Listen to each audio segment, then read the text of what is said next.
Have you ever thought about suicide? Well, I have. Every day.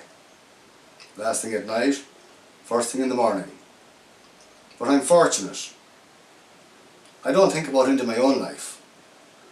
But I do think about the 12,000 or so that die by suicide every year in the UK and Ireland, and the trail of destruction it leaves behind. Last year, I met and stayed with many families directly affected by suicide. The stories they told me were devastating. I've also stayed with survivors of suicide attempts. Almost all of them told me that they did not want to die, but just could not see a way out. 80% of suicides are by men, but twice as many women attempt suicide. This is because men tend to use a more violent method. Sadly, men won't talk as openly as women. Talking is the key. From my experience of talking to survivors, the biggest problem is lack of access to counselling.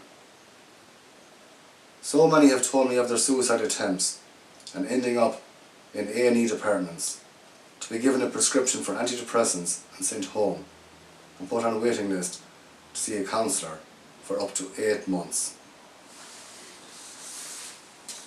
This is just not acceptable. How can any society or government turn a blind eye to such a serious issue? I mean, 12,000 deaths a year? This is something that should be treated as an emergency. With your help, we together can do something about reducing the suicide rates. SOS, Stamp Out Suicide, is a free counselling service for anyone having suicidal thoughts. How will it work?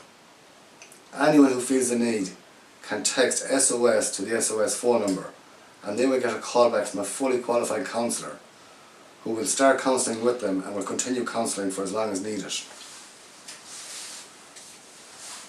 Thank you very much for listening. Please help reduce unnecessary suffering by supporting the SOS project. Thank you so much again.